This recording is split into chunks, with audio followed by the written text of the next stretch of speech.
cold therapy is the most powerful protocol for liberating humanity.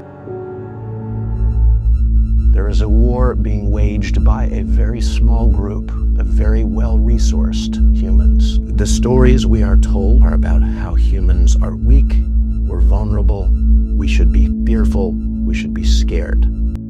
The cold is a hostile environment, and we should be respectful. Even Wim Hof, the Iceman, is fond of saying, "I hate going into the cold," he says, "but I do it because I get stronger." Nothing you will do in your day will be harder than going into the cold and coming back out and warming yourself up. You get a whole lot of benefits and information. And the most amazing thing, Dan, is that it's free and it's all around us.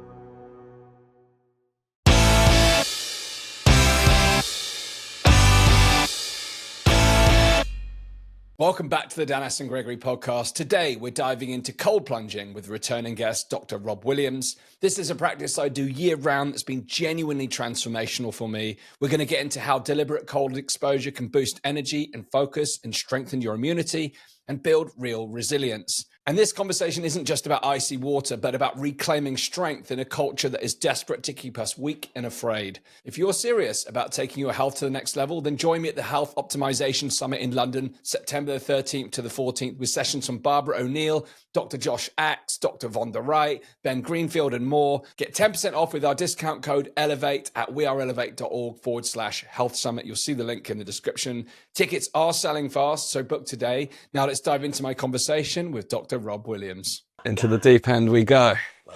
Into the cold. Into the cold. Rob, welcome back. Our second episode together. The first one was one of my favorite conversations we've had on the podcast. It was insightful, meaningful, humorous at points. There was some good laughter, some good connection. And yet the world, we didn't include enough drama. People didn't share that one as widely as all the noise that we put out. Watching you.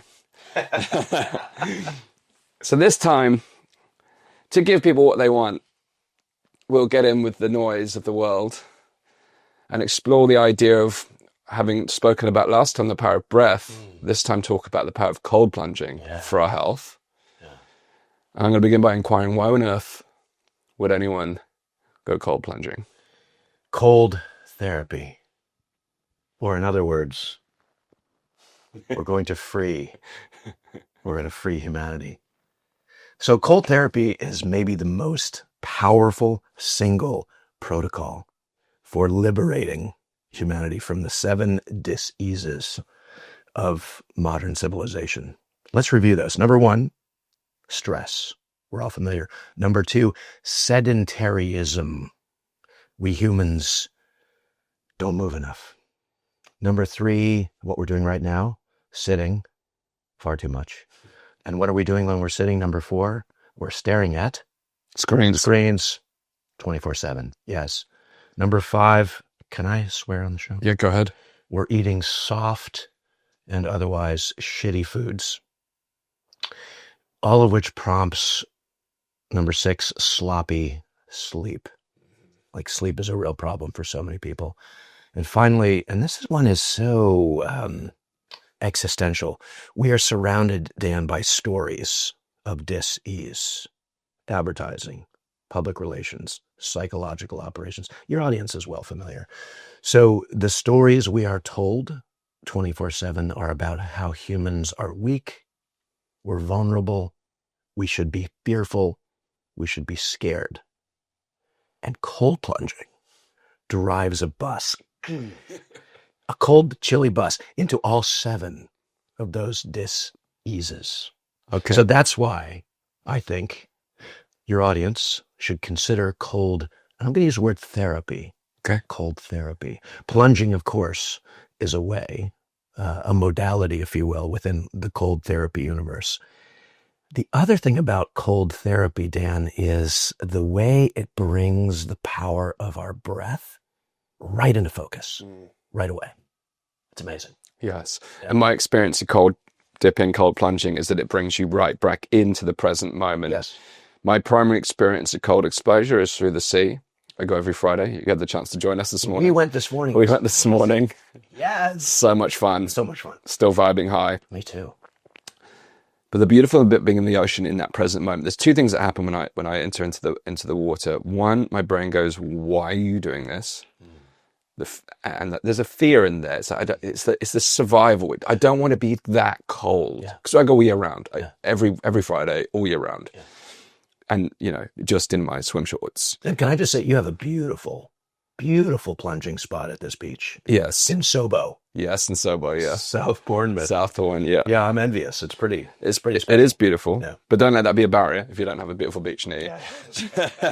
So that fear kicks in, and it says, "I don't want to do this." And one of the best things I found is by overriding that fear in the first thing in the morning when I do that swim, is that anything else I face in that day, when that emotion comes up, my body's already trained to override it. Yes. Now, of course, there are natural fears like there's a car coming. Yes. Don't override that one. Get out the way. Yes. But I find as a psychological fear, managing that psychological fear. But the second thing is it puts me in that flow space very instantaneously, really present, connected with the water, paying attention to the world around me. And particularly if it's a stormy day, if there's a bit of a chop in there's nothing that brings that sense of presence, because you have to not only grapple with the cold, but you're also grappling with, whoa, orientating yourself in the water. Yeah. And we did it with your mates. Yes. The blokes. Yes. Connection. This morning. Yes. So the power of social bonding in cold therapy. We talked about this last time. We can inspire one another, breathe good energy into each other, Dan, as we are conspiring in the cold. Yes. You're breathing together for strategic purpose. So, first of all, thank you for including me. Very well. In the brotherhood. Thank you for being That was amazing. Yes. It was amazing. Yes. Yeah. And to your point, the cold is a hostile environment, and we should be respectful of the cold. And even Wim Hof, the Iceman himself, is fond of saying, "I hate going into the cold," he says, "but I do it because I get stronger." Yes. Right? And he's absolutely right. Is that your impression of Wim? Or no, there's more to come? So Wim has a beautiful and sort of legendary observation about the cold. He says this, I'll translate: "The cold is a teacher." The cold is a teacher. The cold is merciless, yet righteous. The cold is merciless, yet righteous. He's absolutely right. Think of the cold as a powerful diagnostic tool. There are mornings, and I do a 2 to 3 minute cold therapy plunge when I'm home, most every day. And some mornings, Dan, that time will fly right by, and it's just blissful, right? It's serene. And other mornings I'll get in, same cold plunge, same temperature, and it feels like an eternity of struggle. Wow. And that's the cold as a teacher telling me I've got something going on in my mind, in my body, in my spirits. So think of the cold or cold therapy first and foremost as your most or one of your most powerful diagnostic tools. And in 5 minutes, that includes preparing, going in, coming out, you get a whole lot of benefits and information about what's going on, starting with, you flagged it, the psychological. We're in the UK, so I can say this. Short of getting hit by a double-decker bus in London today, nothing you will do in your day will be harder than going into the cold and coming back out and warming yourself up. So there is a powerful resilience to cultivating a cold therapy practice. Wow. Yeah. Wow. Yes. I mean, I've experienced this over and over, and even with practice, that resilience is still required. Yes. Yeah. Your brain, it goes against your wiring to wants to stay safe, to stay warm, stay tucked up in my bed. I'm like, nope. Friday. Yeah. It's go time. So I'm going to share this story. I didn't think I was going to do it, but this morning I'm a little hoarse. Yep. A little under the weather, and I'm here at your beautiful home. Thank you to your family. And I was like, I don't want to go into the sea. And I made the mistake of messaging you on WhatsApp. Yeah. Like, Dan, I might just sleep in. And you wrote back, you're like, how about you come to the sea first and then come back and go to bed? And then you said, and this is so beautiful, Dan, you said, the sea cures everything. And I was like, damn it. He's right. I'm coming. And we had this most amazing morning, and I feel so good. So all credit to you. Yes. And I can't believe I almost wussed out. So even On record. even the diehards. Yes. Yeah. There are days when we shouldn't cold plunge. Agreed. Of course. I've there had are that. contraindications for people who should not cold plunge. If you're pregnant, don't cold plunge. If you're epileptic, asthmatic, you have a heart condition, don't cold plunge. But for those of us who are healthy and resilient and adventurous and feel like we want a bit of a challenge, there are very few protocols that are more powerful than cold plunging, starting with the psychological resilience. You have to coach yourself into the cold, and then you coach yourself out. And most importantly, you coach yourself in how to warm up and take that resonance of the cold with you into your day. People say, well, gosh, that seems like a whole lot of investment of my time. I got to drive to the beach. Maybe I'll buy a plunge, whatever, for a 5-minute experience. No. A cold plunge, cold therapy every day is a several hour experience. And this cannot be overstated. The first and hardest minute of that several hours is when you get into the cold. Yeah. And then from then on, your body and your mind and your spirits recalibrate. You weather the storm. And sometimes, as you said, it is a storm. And then you come back out and you warm up your mind and body.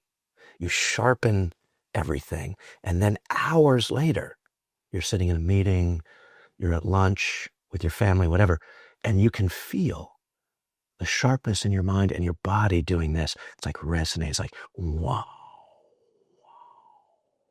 And that's just your body reminding you of the powerful morning you just had. That's astonishing. It's incredible. Yeah. Now, you opened by sharing these 7 diseases. 7 deadly diseases. Yeah. So how does specifically the cold drive the bus through those? Yes. How does that work? Yeah. So let's talk about the 3 stages of cold plunging, and this will answer the question. Very simple. There's before the plunge, there's during the plunge, and there's after the plunge. So before the plunge is the most challenging moment psychologically, because you have to, as they say biblically, gird your loins to get into the cold. Right? How do you do this? You step up to the cold. You prepare your mind and body with the power of the breath. Your breath is your best friend in navigating the cold. So we know, I like to put a heart, one hand on my heart, the other on my belly, and simply drop into what we learned about in our last conversation: balanced breathing, natural microdosing, LSD, breathing light, slow, and deep, with an emphasis on lengthening your exhales. We breathe in and out. I'm looking at the cold. Breathe in and out. I'm still looking at the cold. I might do this for 5 minutes, just preparing. What am I doing? I'm moving my nervous system into a more relaxed, parasympathetic, rest and digest state, quieting the mind so that when I enter the cold, my mind and my body are at optimum. So that's and just doing that, like even if you didn't go into the cold at this point, Yes. right, we could James Clear Atomic Habits this. Be the person that at least steps up to the cold. Yes. Right. And do that for a week or 2 and just practice that breathing. Right. And then maybe week 3, Atomic Habits, get in. Right. So we get into the cold. And the very first thing that happens, of course, is the cold shock. Right. Catecholamines are cascading through our body. We get that cold shock. Nervous system ramps up to sympathetic. Body immediately goes into sort of fight or flight and starts performing all these miraculous actions to protect us in this hostile environment. Slight constriction of the circulatory system, nervous system jacks up, telling us to get out. But when we learn how to use our breath to bring us back around and drop the nervous system from alert, fight or flight, sympathetic, to calm, relaxed, parasympathetic, that's when the magic begins to happen. Because our bodies, in a still cold therapy environment, like a cold plunge tank, a vessel, we like to call it, right? When the water is still and cold and we drop down to our shoulders, Always better maybe not to put the head underwater. We don't want to activate the mammalian dive reflex. Just come down to your shoulders. Let your body have that initial freak out of the cold. But then your body immediately begins to build a thermal heat cone around your entire epidermal layer. And meanwhile, you're using your breath. It's called.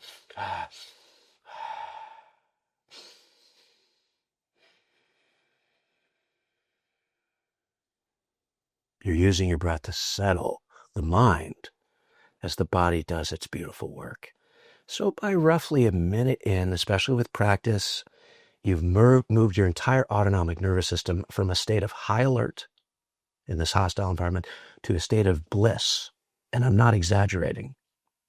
I've put thousands of people through a cold plunge adventure.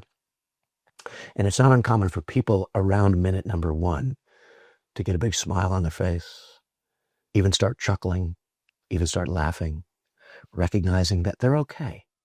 And not only are they okay, they're actually feeling pretty good, right? And so we'll go through and, 2 minutes is kind of a nice goal if you're looking for a time in tank kind of measurement. And then, I ask people at 2 minutes, how you doing? And I always encourage people to listen for what we call the shift away from panic, fear, that jacked up, alert, sympathetic nervous system, to a state of relaxed, calm. And if you're really tuned into your body and the cold, your mind, your breathing, you can feel it. You feel the shift.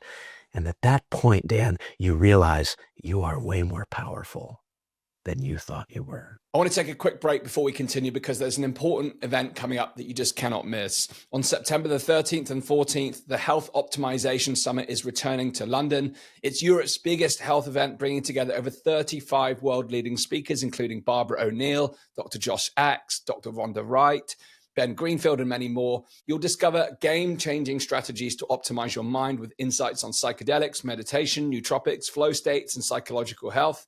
You'll learn how to upgrade your body with hacks for the gut and liver optimization, fertility and hormones, functional medicine and heavy metal detox. And you'll discover how to supercharge your environment and reduce exposure to EMFs.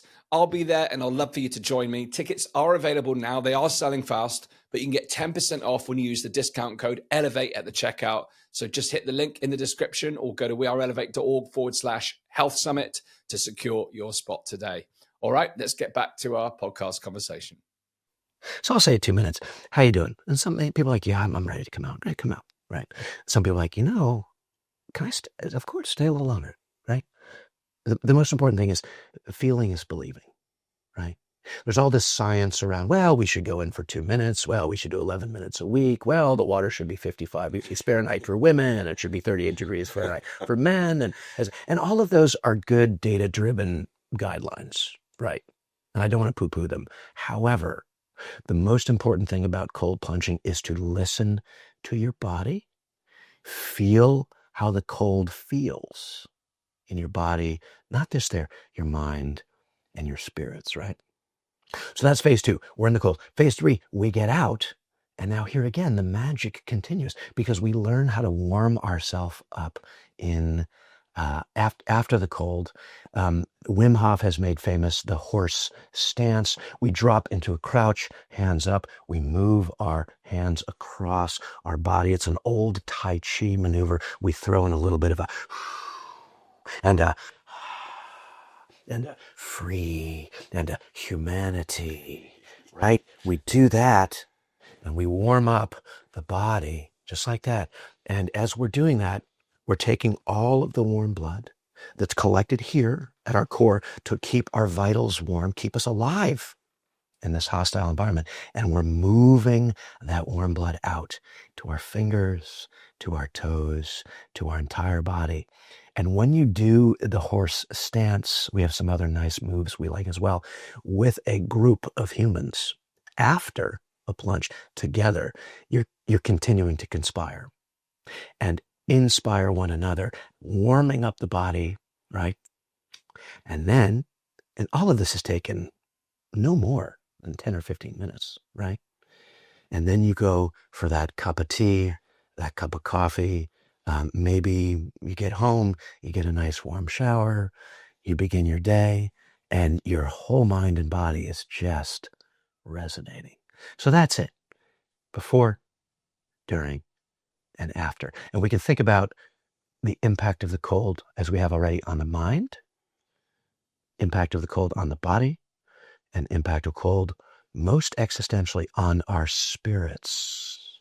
So we think about those 7 deadly dis-eases of our current civilizational moment for Team Human. Cold is the antidote to those 7. It's quite something. Yeah. Yeah, so I want to pick up on a couple of things that you shared in those 3 stages. The third, by the way, was new to me this morning when we got to experience that. You know, my warmth generating activity is normally running as fast as I can from the sea. You did run fast. We did run fast this morning. We still did that. I was right behind you. And then getting us dressed as fast as I can. But this morning we got to experience that Wim Hof method. Yeah.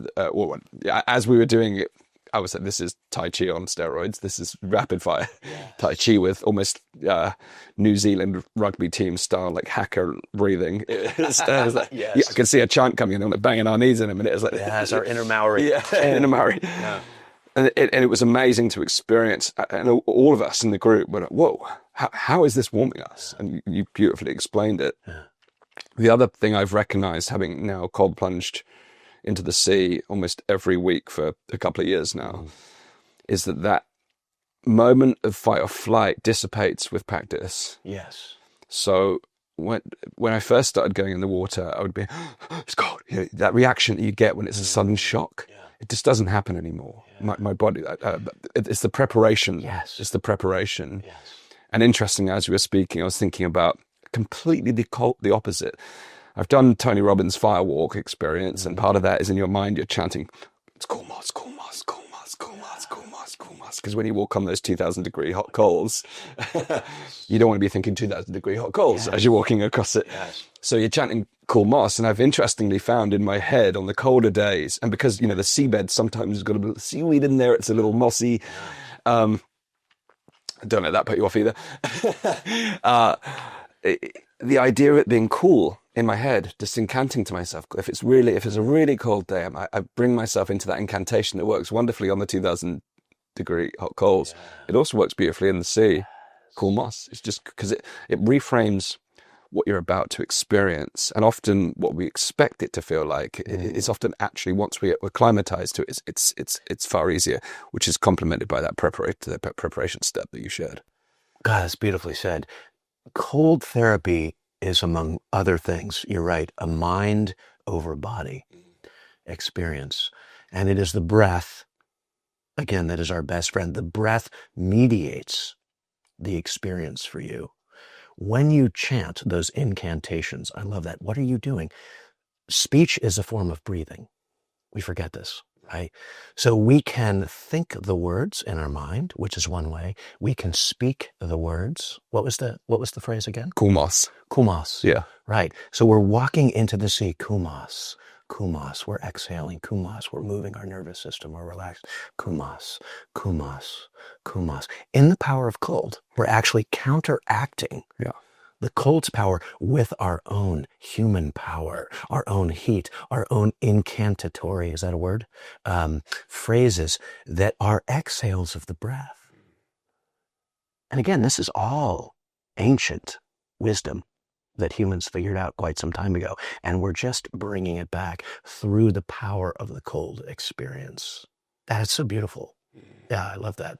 I'd like to talk about some of the different methods, but before we move on, my experience in the water itself, the breathing, I've not been through any experience. I've not been through any training. Which is astonishing, given... It was all experiential. Yeah. And tuning into what my body needed in the moment. And the fastest way I found to come back into that present moment, calm, collected, centered sense, is through my breath. But I don't have a method. Yeah. I simply, maybe instinctively, breathe in slowly, breathe out fast and long. That's how well, maybe it's breathe in fast. Yeah.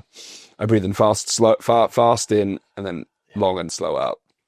Yeah. And that's just very quickly stabilizes my mindset, takes me out of any sort of fight or flight that may emerge, and I come grounded again. But are there different protocols in the water? What are some of the methods that people deploy? Yeah, there are. And first of all, I should say that ocean plunging, when the water is not completely calm, when the water's moving, is very challenging. And I should say, a lot of people say, well, you should start your cold therapy practice with a cold shower. I don't think so, for 3 reasons. When you get into a cold shower, you're standing up, first of all, so you're vulnerable. The water is often hard to adjust the temperature with, number 2. But most importantly, the water is moving unevenly over your warm body. Yes. And when you go into, and I'm not discouraging this, but understand, when you go into a cold shower experience, you're unable to reach that stabilization of the nervous system because the water is continually moving over your body, keeping you in a perpetual state of alertness, right? So I will often hear cold plunge coaches say, well, start with a cold shower. It's like, no, it's actually harder to do a cold shower. I would agree with that. One protocol to start with is simply fill up a bowl with ice and water big enough to put your hands in, and just breathe with both of your hands in an ice cold bowl of water. And when you can get up to 2 minutes doing this, do it with your feet. Try that. It's much harder than people think. Well, yeah, because the extremities, even when you're in the water, that's where... Yeah, and we talked about glabrous, relatively hairless skin, right? Our body is beautifully designed to thermoregulate here, soles of our feet, the sides of our face. So if you're in the ocean or in a cold plunge and you're having trouble, it's too cold, bring your hands out of the water. You'll immediately start warming up. And then you can slowly bring them back in again when you're ready, and it'll cool you off again and you flow forward. Yeah. So all that is to say, in terms of protocols, begin with the ice bowl. Sure, try a cold shower. But back to protocols in the ocean. Let's pretend for a moment the ocean is calm, or you're going into a plunge unit, like our 5-star Viking vertical vessel, right? Looks like this, right? Built by the same factory as Yeti. You step up to the cold, you immediately drop into the breath, lengthen the exhale. And there's 2 very powerful kinds of breathing, which you can try in the cold. The first is humming. So you breathe in and then hum on the exhale.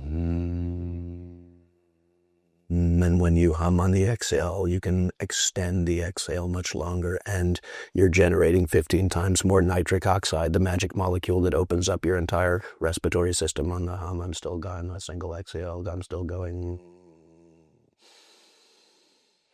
Or you can do Ujjayi ocean breath. Shout out to you yogis.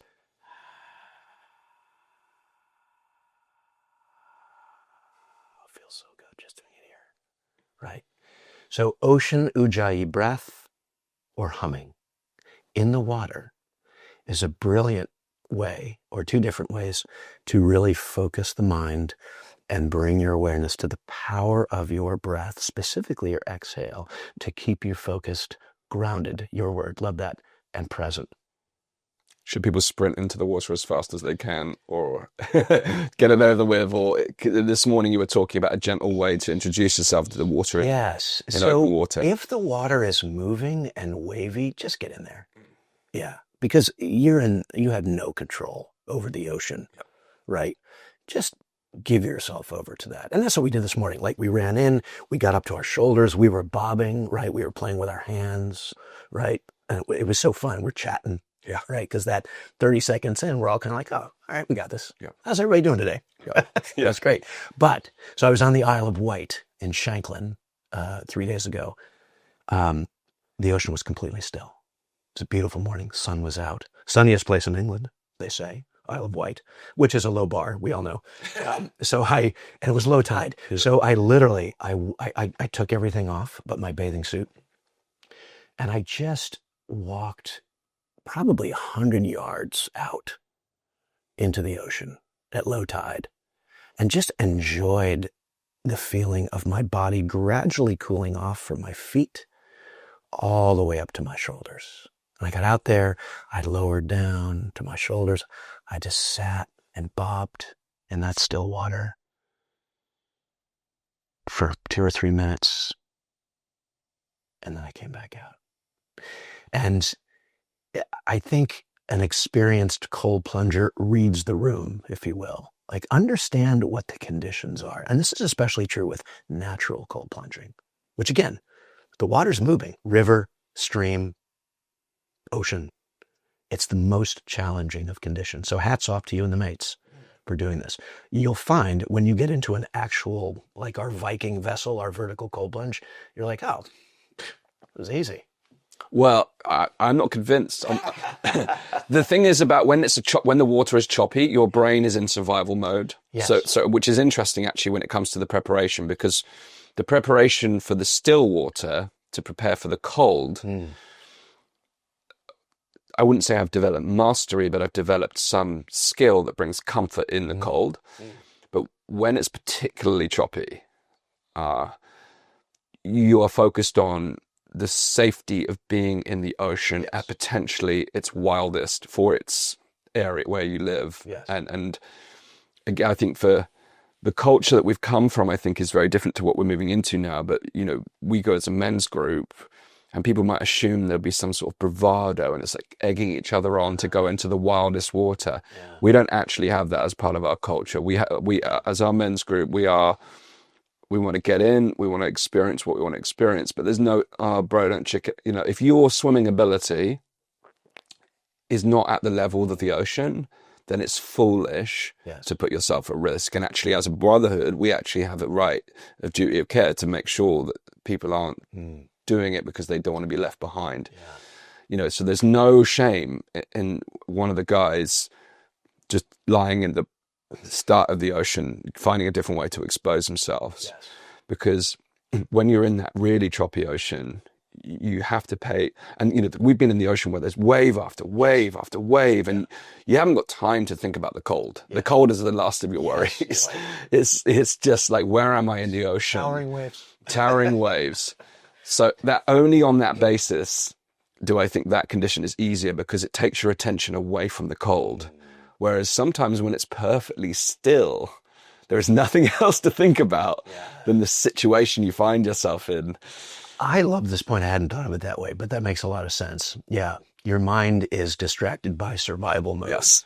And once you get through that initial cold shock, right, catecholamines doing their thing, whatever, you're just there, you're bobbing, you're staying above the waves. Yeah. And the most important protocol about cold therapy is to start low and go slow.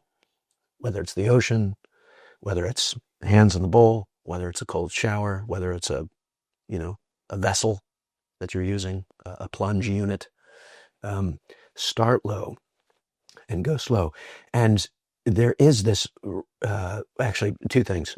Social media makes the cold therapy experience about bravado, about ice cubes, about the actual moment when one well-muscled body thrusts itself into the cold, beats its chest, and then we're on to the next clip or reel or story. When in fact, the magic is in the approach, in the contemplative nature of the immersive experience, and in the warming up after. Just a quick reminder to get your tickets for the Health Optimisation Summit happening in London on September the 13th and 14th. With over 35 world-class speakers, including Barbara O'Neill, Dr. Josh Axe, Dr. Vonda Wright, and Ben Greenfield, it's the ultimate event for anyone serious about upgrading their health and performance. Tickets are selling fast, so grab yours today, and don't forget to use the discount code ELEVATE for 10% off at weareelevate.org/health summit. Check the link in the description. Let's get back to the conversation. You can't capture that 4-hour experience on an Instagram reel or a TikTok video, right? So much is lost in translation, I should say. And you don't get, it doesn't show that, oh man, I don't want to go in there today. Oh shit, it's freaking cold. It doesn't show the reality. It's like the beating of the chest. You saw him 5 minutes ago cowering behind I don't want to do it. Oh, I'm going to go with it. It's like complete falsity. And we were talking about this morning over our coffee. It's just like the Instagram show reel. It doesn't talk about the real strenuous practice and the fears and the anxiety that comes with these things. Yes. Let's be real about it. You know, like, I mean, I've made it sound like it's a breeze for me now. It's still a challenge, but I have a disproportionate weighting on the benefits now. Yeah. You know, the end of the process. Yes. And what you began by saying, psychological resilience, I think is the most powerful benefit of cold therapy, specifically with regard to our 7 diseases I was thinking we that, mentioned yeah. before. Yeah. But the other thing you flagged, and we should highlight it again here, is the more rapidly, Dan, you can use cold therapy to shift your nervous system from active, alert, sympathetic to calm, parasympathetic is a measure of the power of the cold therapy as a protocol. And with practice, everyone who practices without fail will learn how to more quickly and efficiently rebalance their nervous system, which is an essential life skill, I would say, at this particular moment. Yeah, it's quite something. Yeah, I think my next challenge will actually be to apply it to that choppy water, because that's where your Yes. brain still goes. You can feel Yeah. the energy shift, and I always have to. It takes me a little longer then to remind myself, ground your breath, because partly like the wave is like, I don't want to be inhaling the whale. Yes. You know, And the ocean is a patterned Yes. creature. So sometimes it feels like sometimes it's choppy, right? So depending on the conditions, but if you can sense the patterns, that's right. You match and mirror the you wave. breathe with the ocean. Yes. Which then is like you're in conversation Yes. with this most powerful force, this most elemental force, and that is a whole other level of like Yes. existential magic. Yes. As you're muttering your incantations. Yes. There are times where you think the ocean is telling us you're being selfish today. Get out. Yes. It's my time. Yeah, it's my time. Get out. Right. I'm busy here. You puny humans. Yeah. And Wander off. Yeah, it's so good. And the other thing I was thinking before we started talking about social media, so there is this kind of raging debate, I would say, in the culture right now about the relative benefits of cold therapy. It's actually bad for you. Oh, it's bad for women. Oh, it's bad for women in perimenopause. And again, I don't want to minimize the contraindications, right? Those are real: epilepsy, asthma, heart disease, pregnancy. If you're feeling sick, right, diseased for real, like, don't go in the cold, because it's a stressor. And we should say here, we should invoke my favorite biological concept, hormesis. Hormesis. The cold is a hormetic protocol. And in our Nordic flow breathwork ecosystem, we refer to cold therapy breathing as hormetic breathing. What is hormesis? Voluntary stress, as opposed to the chronic kind, distress we all experience all the time. Hormesis is voluntary stress, sometimes called EU stress, regularly applied, as with the cold, in a titrated, measurable dose. As with the cold, it's this temperature, it's this length of time, it's these conditions. Voluntary stress regularly applied in titrated, measurable doses. With recovery, we come out, we warm up the body, we go about our day, we don't do it again until maybe tomorrow, the next day. And all of that hormetic flow is about building resilience of mind and body and spirits. So we enlist the cold as a hostile environment, as a teacher, as a diagnostic tool. The cold becomes our best friend in terms of optimizing our own experience as a human on this planet in this very strange moment. I'd like to kind of explore the truth around what the evidence and experiential data says around cold for the immune system, because you mentioned the point around sickness, and I've had my own experiences on that basis, which has been very interesting. So if I've had, say, like a light cold-like experience, in the same way that wouldn't prevent me from going to the gym, although when I do go to the gym under those conditions, I moderate it. I don't put myself into excess heart rate. It's very light. Usually go to more cardio based just to get a bit more breath into my body, a bit of movement. I don't go and hit the squat rack or the deadlifts under those conditions. So similarly, I might have like a light cold exposure. If I've been really riddled and I'm feeling absolutely zonked, my body, even though my friends are going to the cold, I'm like, boys, I'm sitting this one out. There's that you can sense in your body. There's part of me that goes, oh, it's going to boost your immune system. It's going to make you feel better.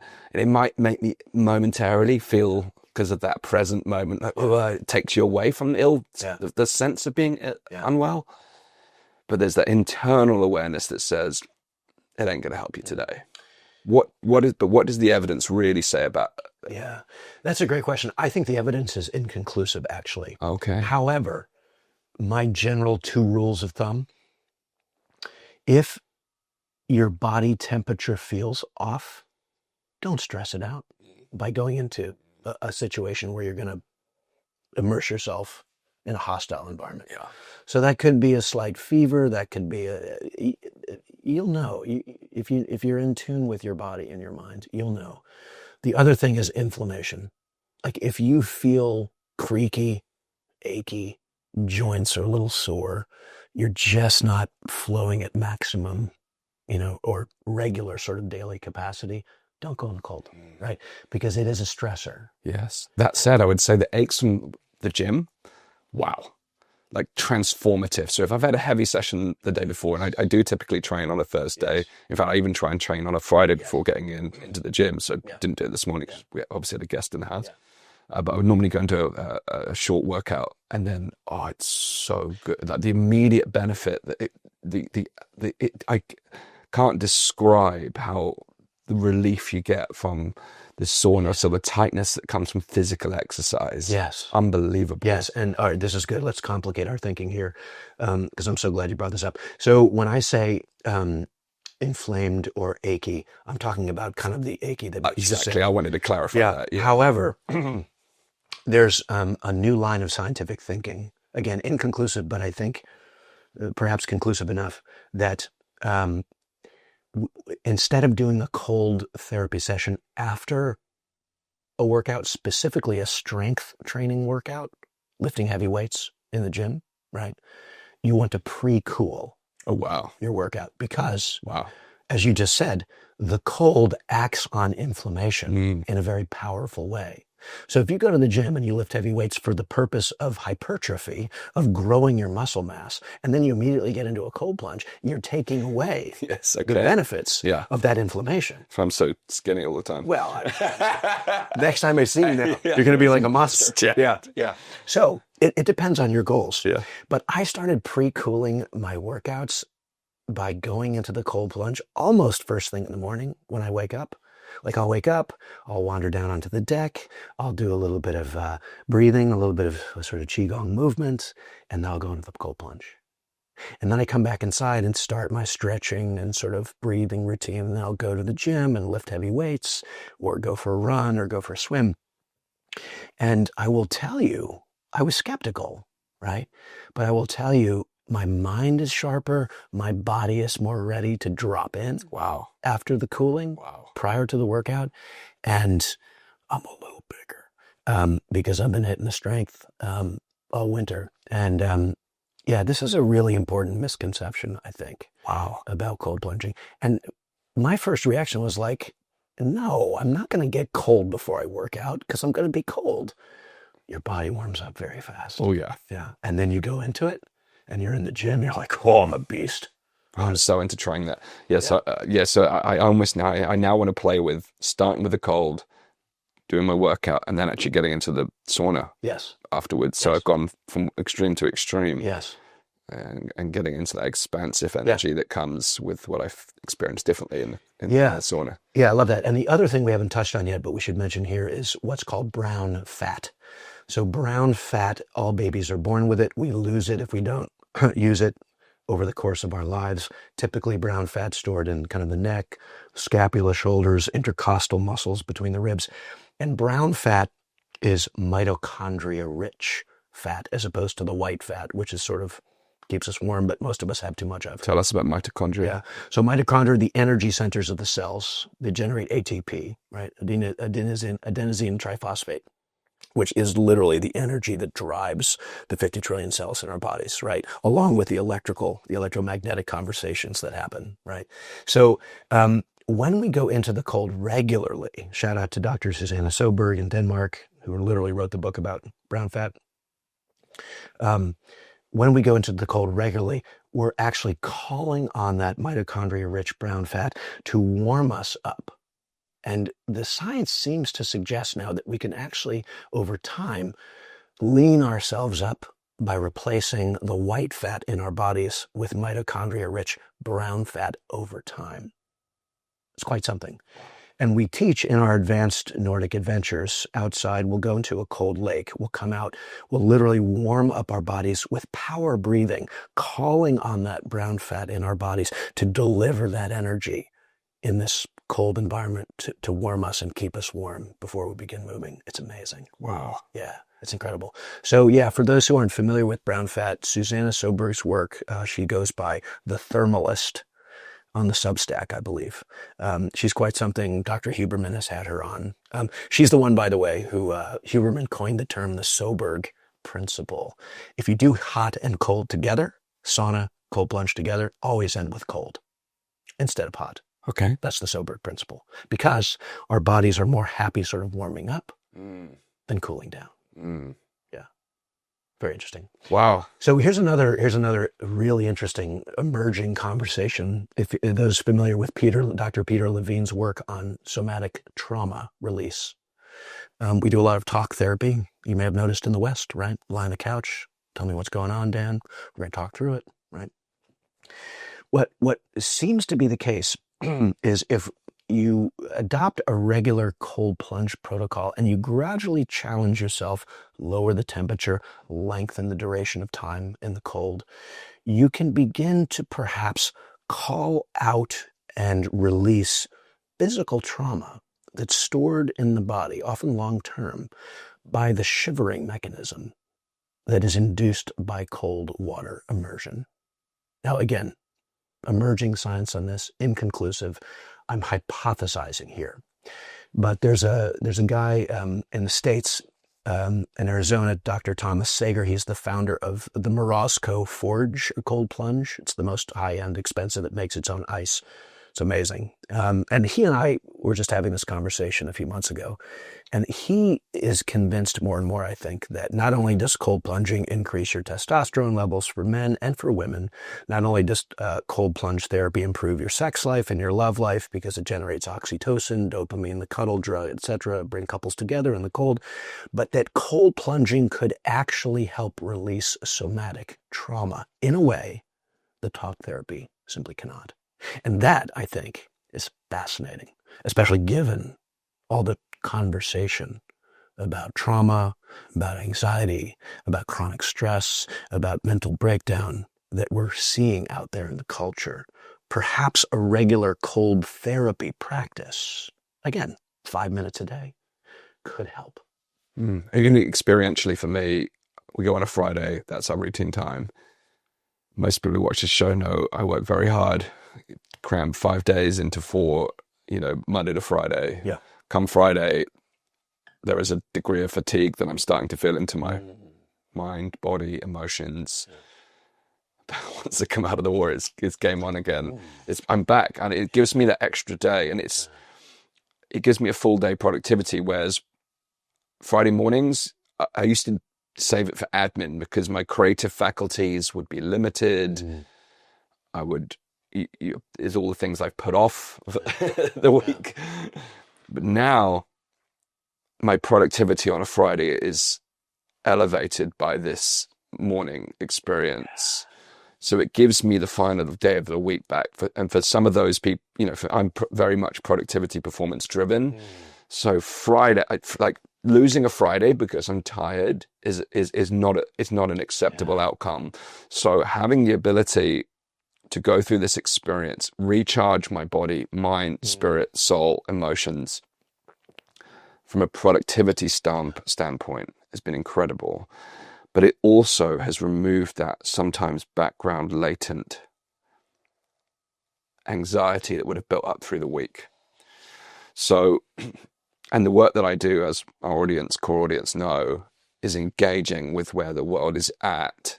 And many of these 7 diseases that we've talked about are a function of that. But I'm grappling as well with the news stories, the constant moral outrage, the polarization and tribalization of society, seeing this fracturing of humankind, absorbing that almost empathic, just really grinding into this world, taking it all in, processing it, trying to make sense of it. So when I get into the water, it's a visceral release of all of that, to the point I think I need to do it more frequently. So that when we talk more about the different methods of cold plunging, I don't have a plunger in my garden yet. I do cold shower every day, and I'll talk about my experience of that later. But I think it's powerful, as is the type of breath work that we did last night, the second component, that fire breath. Yeah, Tumo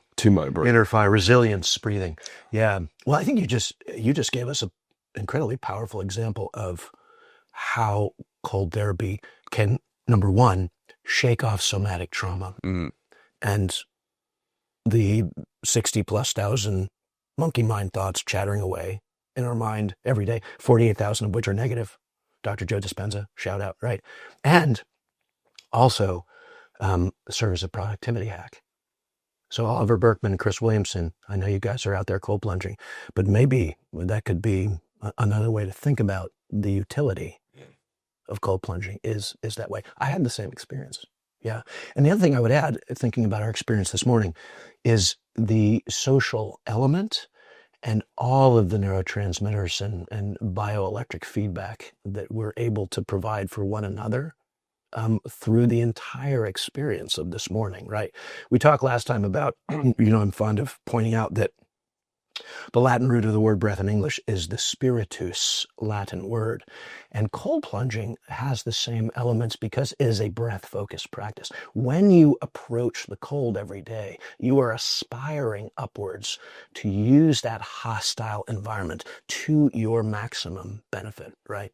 When you approach the cold in the company of others who are feeling the same stress and anxiety about getting in, you inspire one another. You breathe, like we were doing that this morning. We're breathing good energy into each other. It's like, oh, it's cold, it's raining. I'm looking at the waves, right? It's like the coffee shop isn't open. All right, mates, let's go, right?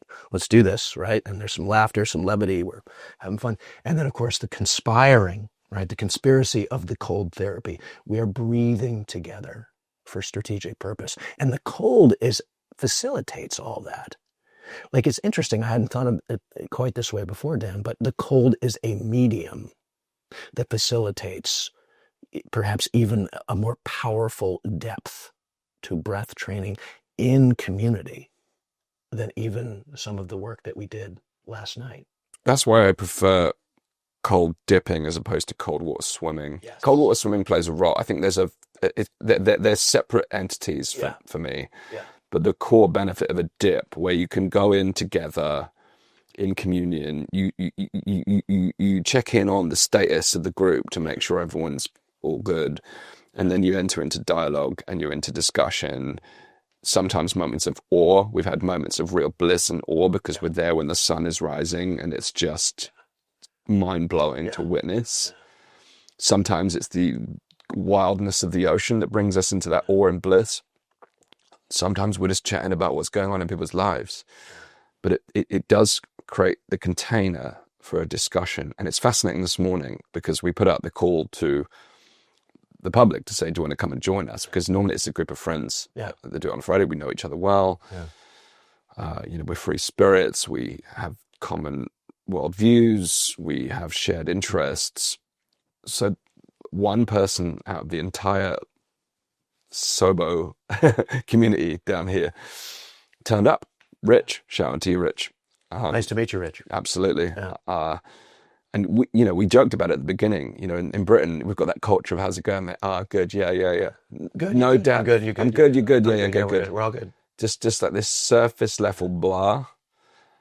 Whereas straight away, we talked about it then, and then straight away in deep, like the depths of conversation, the range of subject matter.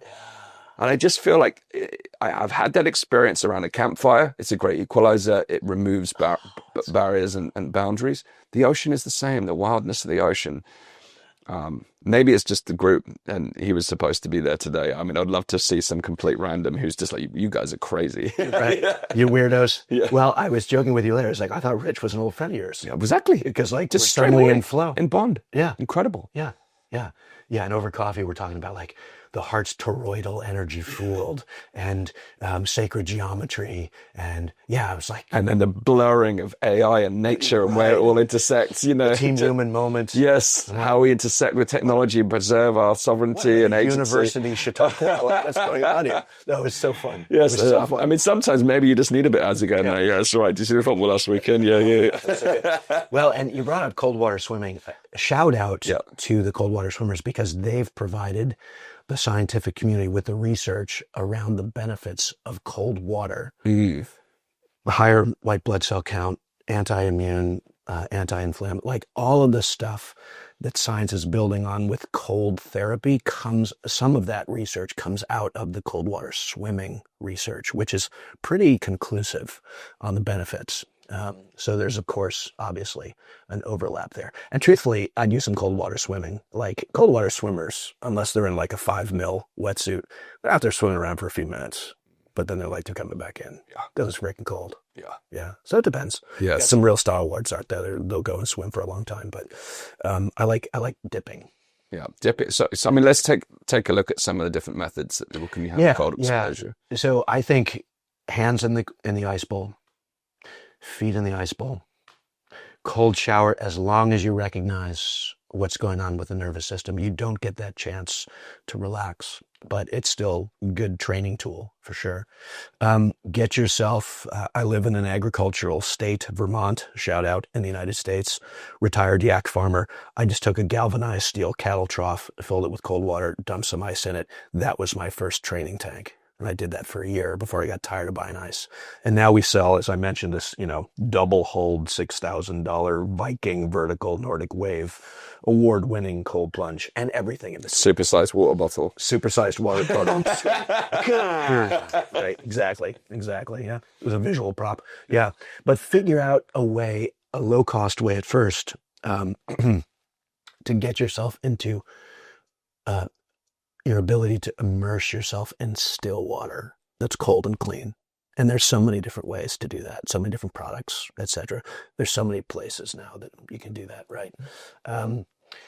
So in terms of the protocols, start low, meaning high temperature-wise, and low in duration, and really go slowly with it, right? There's no need to bro out, right? To be the guy or the gal that throws yourself into the 33-degree ice for 10 minutes. We're not here to Joe Rogan it, right? It's like, just enjoy listening to your body and your mind as you gradually adopt and adapt this cold therapy practice for you and ideally some mates and family, whatever. Advanced protocols, obviously, lower the temperature over time, right? Advanced protocol number 2, increase your length of time in there. Again, the science suggests 2 minutes.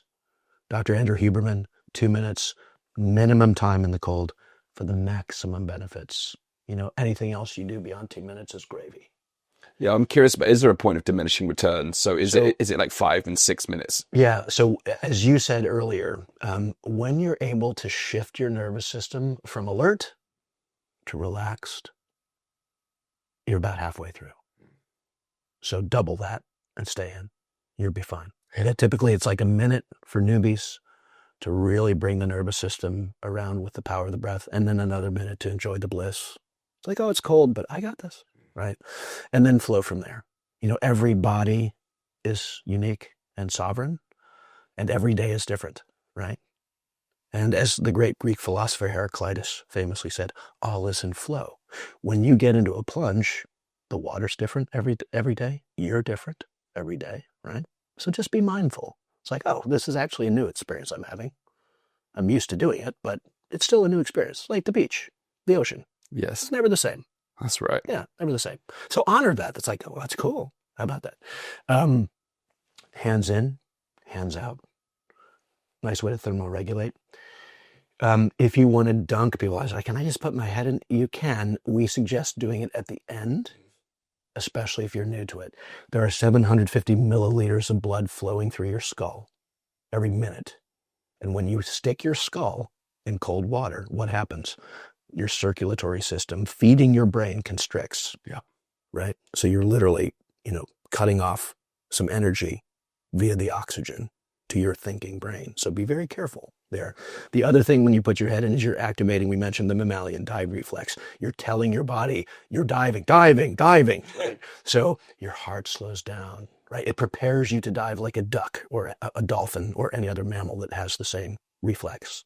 That's why they call it the mammalian dive reflex. So don't complicate things. Like go down to your shoulders, leave your nose, mouth, head above the water. And then if you're like, I feel great, dunk at the end, you'll get that extra rush, get out, warm up. Cool. So those are the basic protocols. Risk management, first and foremost. I love the phrase you used. I can't remember it now, a few minutes ago, about safety, risk management.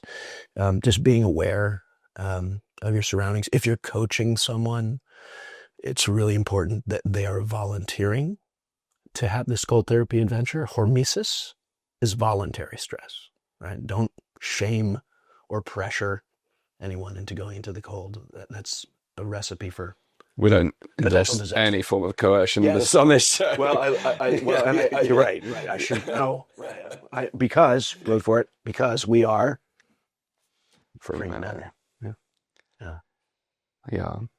Yep. Can I tell one more story? Please. While I'm thinking of it. Back to the somatic release. So I was teaching a workshop in New Mexico back in January, and there was a woman there who, when it came time to do the last hour of the workshop, was cold plunging. And she came up to me, she said, I'm not sure if I'm going to do it or not. I said, well, you don't have to, right? But it was interesting. She sat on a chair at the edge of the plunge and watched as every other human went in and out. And I'm coaching them through. I kind of got my eye on her. I'm like, something's going on there. I don't know what it is.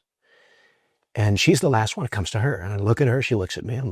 She's like, I want to do it. I'm like, great. So she gets in. She lowers herself down to her shoulders and immediately starts crying. And I lean in. But she doesn't want to get out.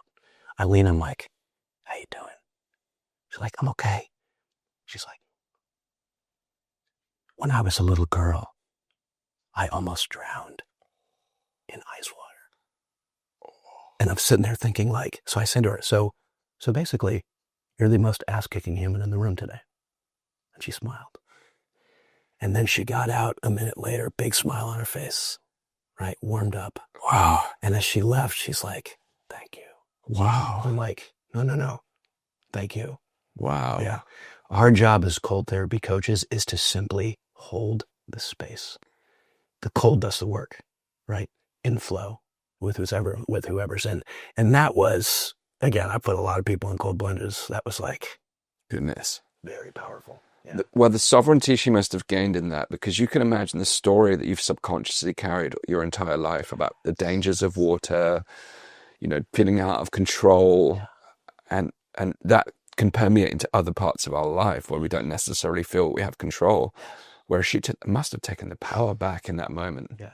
How much reclaiming of power and rewriting her story. Exactly. Oh my goodness. Yeah, the stories we're told back to the beginning is that, humans are vulnerable, we are fragile, we are weak.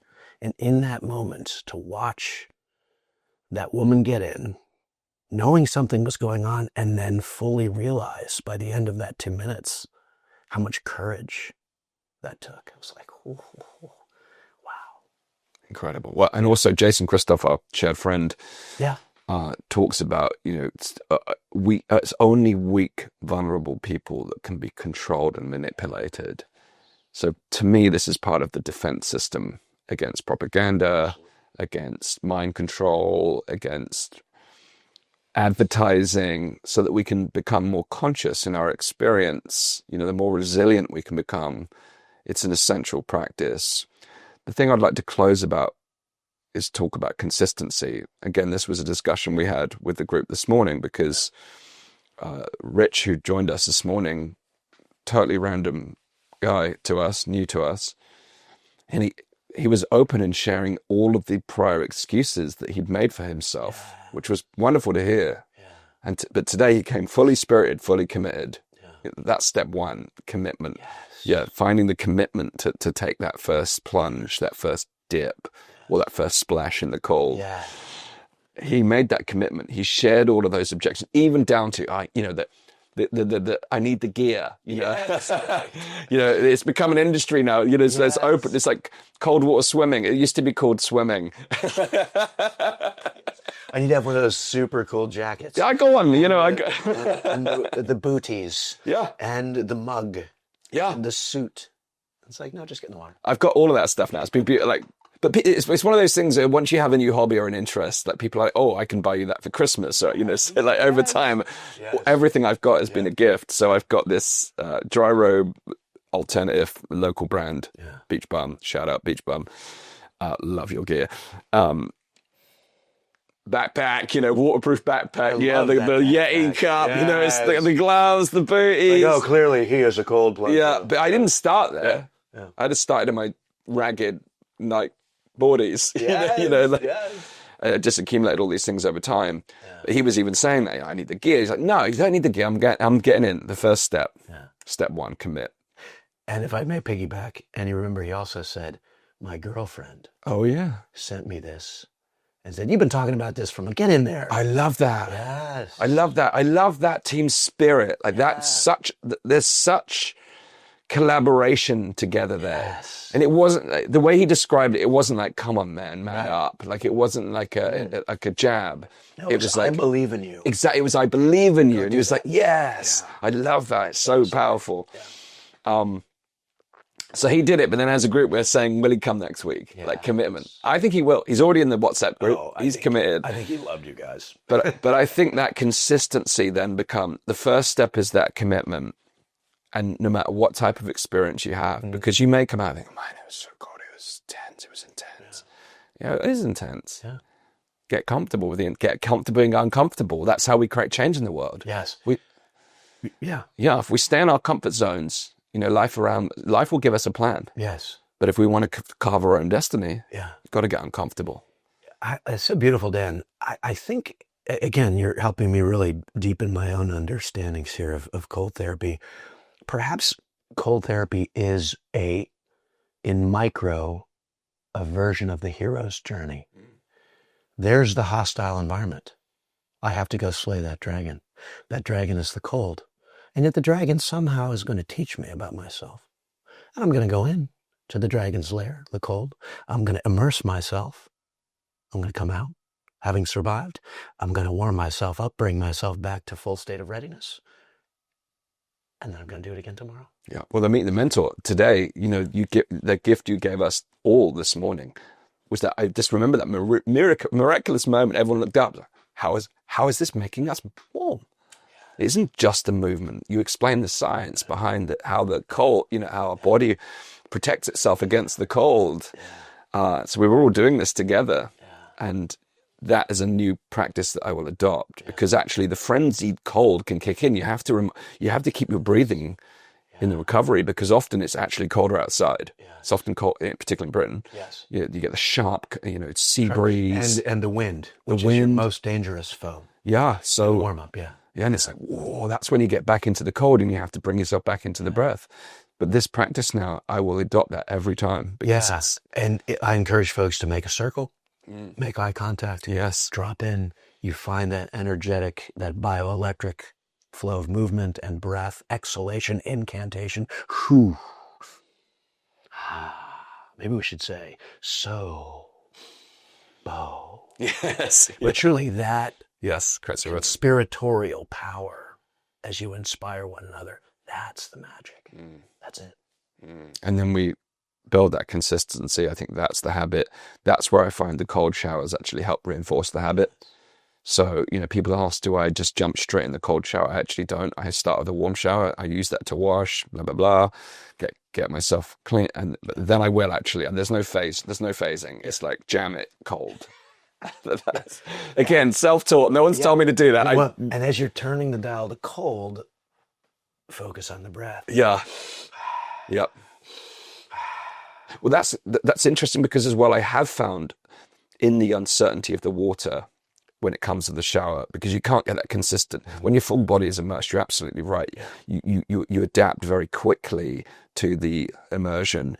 The patter of the shower drop is different, and I found there's also parts of my body that are more triggered by the cold. So like the top of my spine, that's still there, and then that's the challenge. That's when I have to breathe, and I challenge myself to stand there until the point where it's no longer feeling. Yes.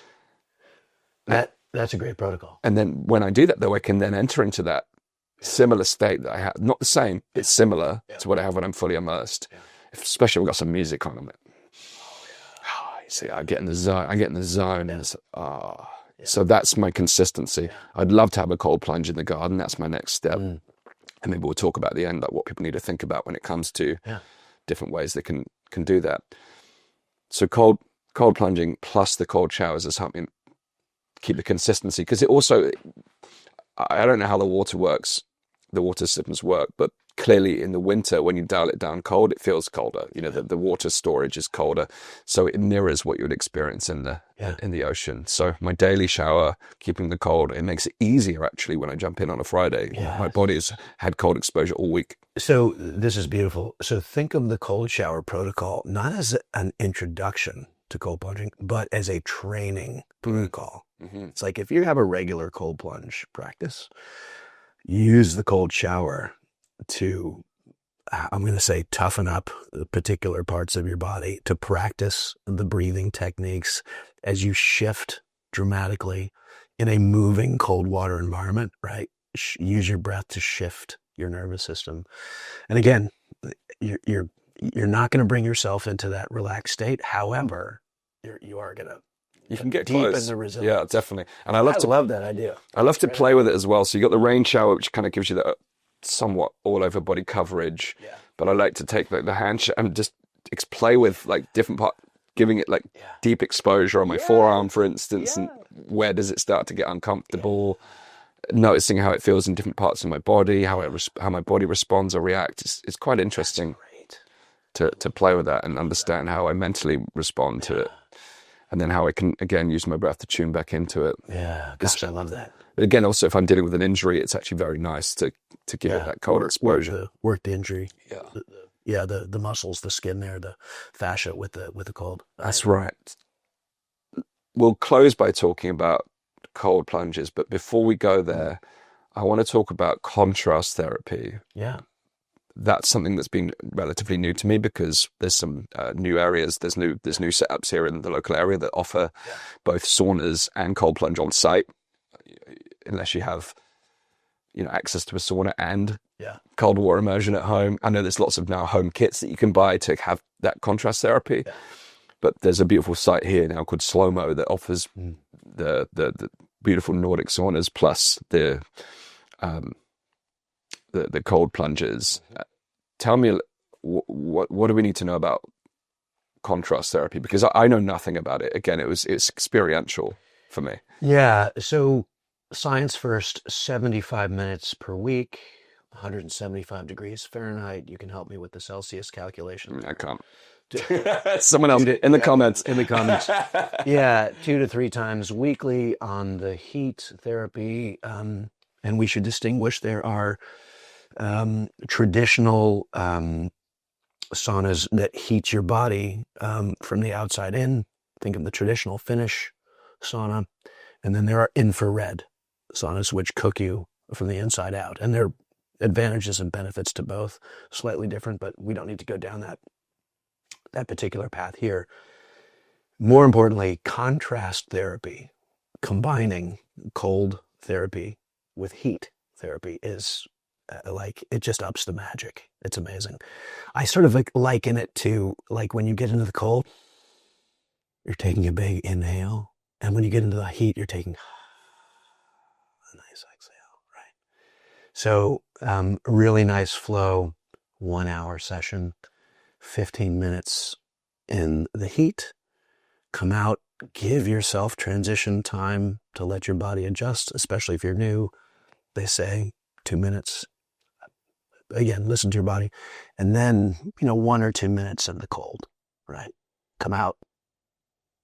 Let your body adjust, right? That's one round, 20 minutes times 3, 60-minute total, right?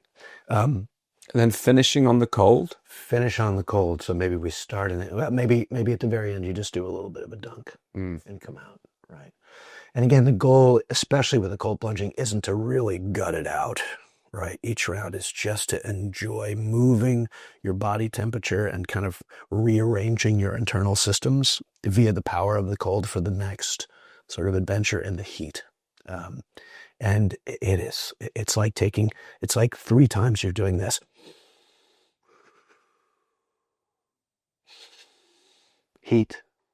Cold. Heat. It's like 1 quick inhale in the cold. 1 long exhale in the heat. Yeah. If you get a little hot, so depending on how hot the sauna gets, upwards of 100 degrees Celsius, 95, 100 degrees Celsius, and this is really hot, may start singeing your nasal hairs, take off your jewelry, whatever. You can bring a little bit of breath into your mouth. So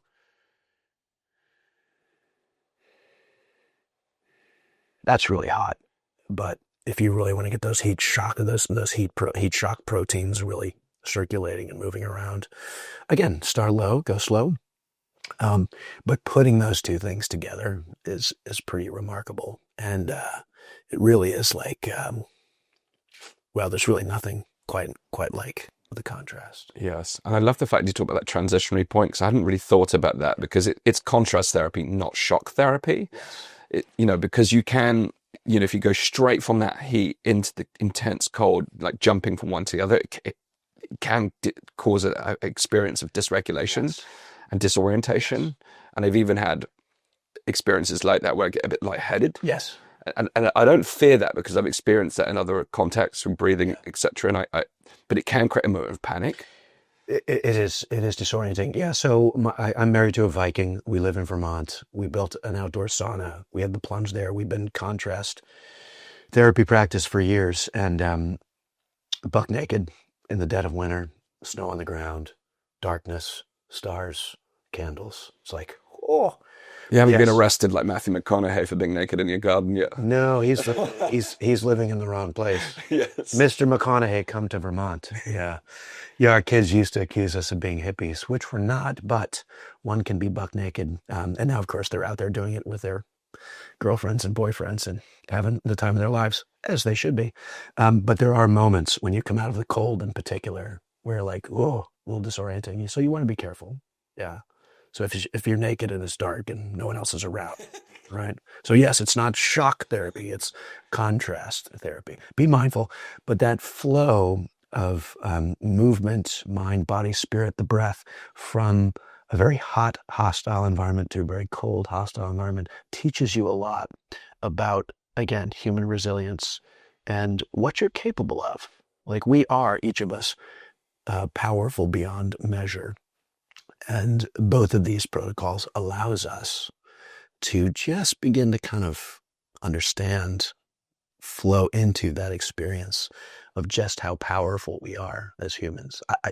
There's really no other natural health and wellness protocol, including the breath in this, cold and heat therapy, that I can think of that is helps us attune. As you and I have talked about before, our bodies are instruments, and we can tune them like instruments. And we tune them with the power of our mind, which steers the breath, which allows us to do these kinds of powerful adventures daily, which is quite something. Here's why I think it's important for our audience, in particular, our people. Those 7 modern diseases you mentioned at the beginning, number 1 was stress. Yes. People don't like to identify as stressed, or maybe they do in this culture in Britain. You hear so much, how you doing, mate? Stressed out. Oh, okay, great. Nice. Have a nice day. Bye. Stiff upper lip and all that, yeah. But the people in our community, the people who watch this show, we're grappling with this transitionary period in history, this transformative period, this almost revolutionary period in history, this awakening period in history. We're seeing the dismantling of the old systems, the old way of life. It's deeply uncomfortable. When many of our audience went through the COVID chapter, it was destabilizing. We had challenges in our relationships, our connection with others, this trust in institutions falling apart. Yeah. So keep talking. So for me, this is why these conversations are so important. I want to help people understand the link between that challenge of going through that period, because it feels very lonely and isolating. It's not, because there's millions of us now. Yes. Actually, it doesn't have to be lonely. And our group that we've got here, and very fortunate, a very aware group of people. Yeah. But I want people to connect the dots between going through that journey of exploring these difficult truths, this awakening, and understanding the connection between these tools. Because I want to be explicit, without these tools, the burden that it can feel like carrying, navigating this mental soup is tough. Yeah. And people always ask me, how do you stay grounded? And it's these practices. So I want people at home to understand, if you feel overwhelmed or overburdened by the awakening itself into this present moment of turbulence and transition, I want you to understand from my experience, and I'd love to hear yours, these tools are essential survival tools for this particular moment in history. Essential. Along with others, they've got other practices I could talk about alongside breath work, mindfulness, journaling, walking in nature, getting the feet off and getting it into the ground. Not feet off, socks off, shoes off, barefoot in nature. Some of these things, connecting with one another, sharing. They're all vital tools, but none have been more powerful. None have been more powerful than cold water exposure for me, followed closely by the types of breathwork experience or breath play that we enjoyed last night. Although the breath work at the end, we did an hour of play and an hour of work. We did. These two tools, I want to drill home the importance. Without those two tools, I couldn't possibly do the work I do. I couldn't possibly do it. It would be a struggle. Yeah. And I've been through phases where I get so busy that I drop those practices, and oh my God, I pay the price every time. Yeah. My body so slams me on the floor and reminds me how important it is to retain those practices as essential, foundational components of my own resilience, health, and well-being, mental strength, physical strength, emotional strength. So I really wanted to close home this message. And again, we playfully joked about it at the beginning, that we did a positive episode last time. This has been fun. I want you to understand how important this stuff is. Don't swipe past and say, I'll get to that later. Yeah. Gosh, that's so beautifully said. And everything you just described so beautifully, Dan, gets sloughed off under the phrase self-care. Right. And it's like, oh no.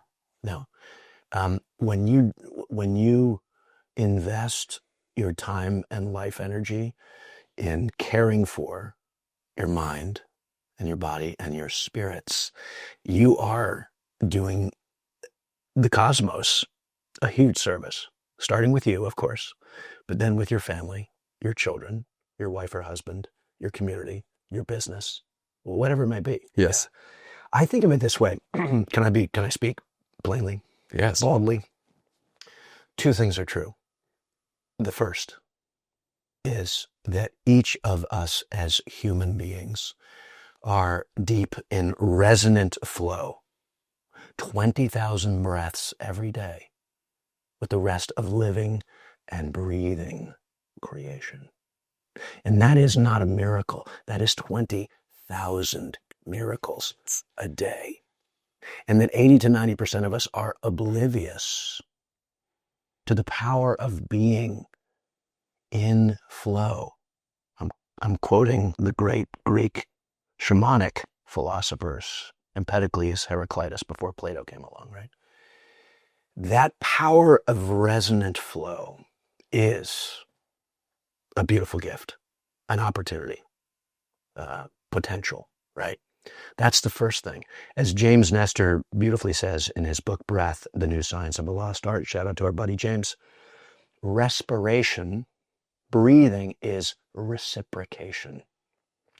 Every time we exhale, we are supporting the life of all of the plants around us, and they in turn are giving us back that energy. 20,000 human breaths a day. So that's amazing and a miracle. Thing number one. Thing number two, there is a war on.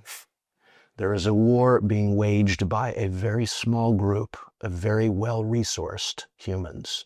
There is a war being waged not just on our species, Team Human, in the form of the transhumanist impulse, but on all living and breathing creatures. Walked, furred, feathered, planted. So both things are true. We live in a beautiful, living, breathing cosmos, and we are at war. And to the extent that we can invest in optimizing our conscious and strategic breathing, using cold therapy and all of these other protocols to, the word optimize is overused, but become better versions of ourselves, let's say, over time, mind, body, spirit, in the company of others, right? Which is where the magic happens. That is our charge. And each of us has an obligation, a responsibility to become the best version of ourselves. Like, that's non-negotiable as far as I'm concerned, right? It's hard. Way easier to watch Netflix and eat bonbons, of course, and watch the telly. But let's instead drop into that flow. And as I said earlier, gird our loins for battle in an existential and a spiritual sense, and support one another in doing this. And the most amazing thing, Dan, is that it's free, right? And it's all around us. Nature is our best teacher, I would say. And it's so wonderful to be in flow with you and your community. And there's so many millions of humans who are awakening. No one's ever woke. We're all simply awakening, right? And to paraphrase, I think it was Ram Dass who said, I'll paraphrase, we're not here to walk each other home. We're here to breathe each other home. Beautiful. Yeah. Man. Profound. Profound. Well, I should say too, I traveled all the way to Bournemouth to get this t-shirt. I'm glad I had one. Yes. Last one in that size. Last one, I know. It's hard to go from the profound to the practical, but I do want to finish with this discussion for people who want to think about cold plunging at home. Yeah. It's my next step. Yeah. Yeah. You guys, Nordic Wave, have an incredible product. Yeah, we do. We have thenordicwave.com. We manufacture, it really does look like this, but bigger. A brilliant double-hulled vertical plunge vessel called the Viking, appropriately enough. I always counsel people, develop your cold therapy protocol as you wish, slowly over time. Start low, go slow. For those who are interested in really bringing this into the home, it's, we think, the most remarkable cold plunge vessel on the market. But there are so many others as well. You want to make sure you have access to clean water, that you can keep the water clean. We have a beautiful filtering system, water ionizing system, no chemicals, et cetera, change the filter every 100 plunges. It's super easy to set up and use. Lots of different ways to do that.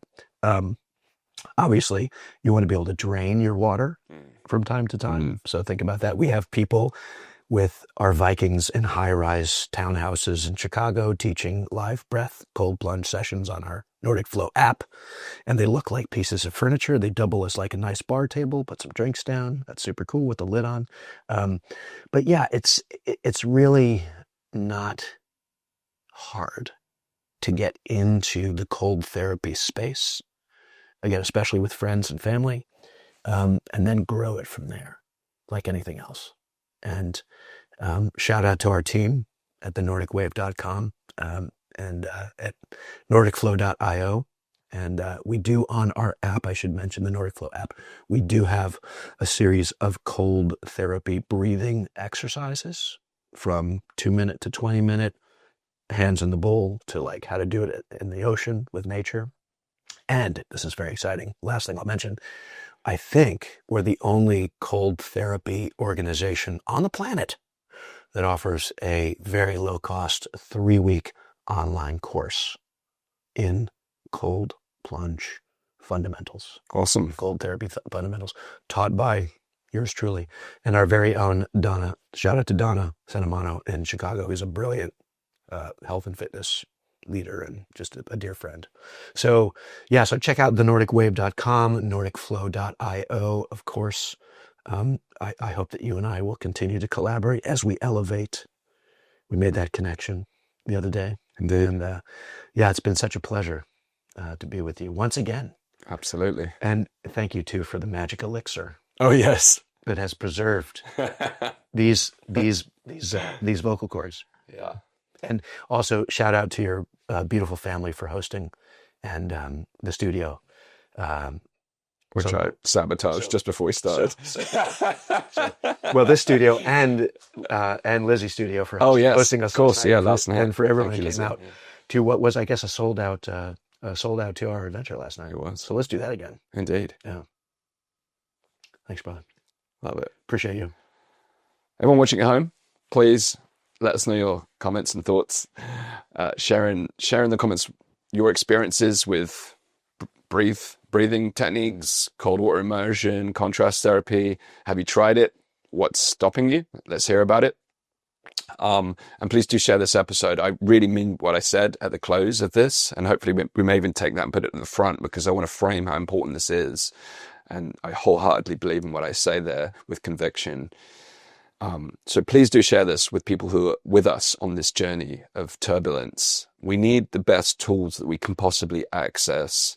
And I do agree with Rob, which is exactly why we have these two different entities in what we're doing. Free Humanity is our battlefront in the war that you talked about. It's there to advance and to defend our freedoms around the world, in the developed world. That's why Free Humanity exists.